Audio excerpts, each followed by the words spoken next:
ভাবছি বিয়ে করব, কিন্তু বিয়ে করার জন্য আমাকে মেয়েটা দেবে কে?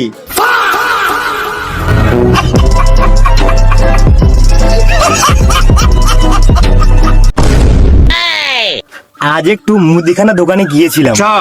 দোকানে গিয়ে বললাম একটা গরম মশলা দাও, দোকানদার গরম মশলা দিয়ে দিল, কিন্তু বাড়ি এনে দেখি গরম মশলা ঠান্ডা হয়ে গিয়েছে।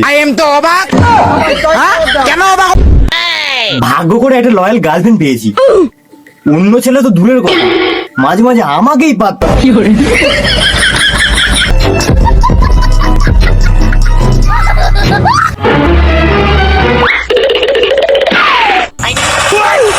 কিরে ভাই, শুনলাম তুই নাকি বিয়ে করেছিস, তো তুই এখানে বসে গেম খেলছিস? বউকে খাবি কি? যা কাজে যা।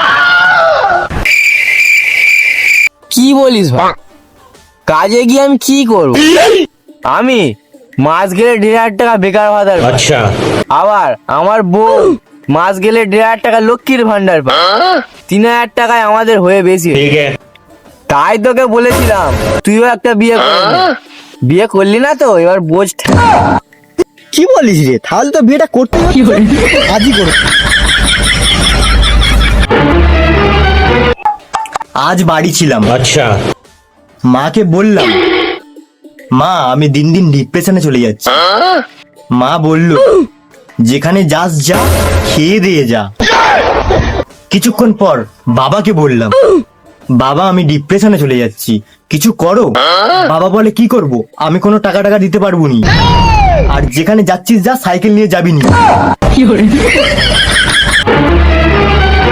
আচ্ছা, অনেকদিন ধরে দেখছি ইরান আর ইসরায়েলের যুদ্ধ হচ্ছে, আর সেই নিয়ে ফেসবুকে অনেক কন্টেন্ট ক্রিয়েটাররা ভিডিও বানাচ্ছে, আর তাদের কমেন্ট বক্সে কেউ ওই দেশ ভালো, কেউ এই দেশ ভালো, কেউ সেই দেশ ভালো, এরকম করছে।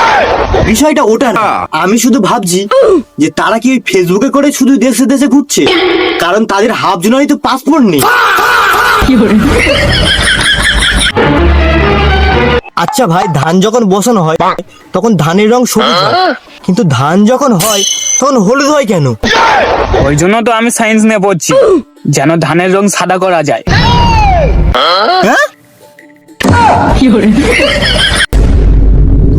অনলাইন থেকে কিছু কেনাই উচিত না, প্রচুর স্ক্যাম করে। কি রে ভাই, এত রেগে মেগে কোথায় যাচ্ছিস? কি আর বলবো ভাই, ফ্লিপকার্ট থেকে এই জামাটা অর্ডার দিয়েছিলাম, জামাটা এসে গিয়েছে কিন্তু মেয়েটাই আসেনি।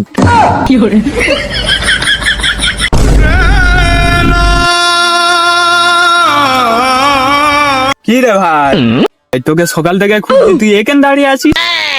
কি রে ভাই, তুই মনে হয় খুব টেনশনে আছিস। কি আর বলবো ভাই, ফোনটা না চুরি হয়ে গেছে। ও এই ব্যাপার, জানিস আমার ফোনের চার্জারটা না খারাপ হয়ে গেছে, তাই বলছিলাম তোর ফোনের চার্জারটা আমার একটু দিবি, আমি একটু ফোনটা চার্জ দিতাম।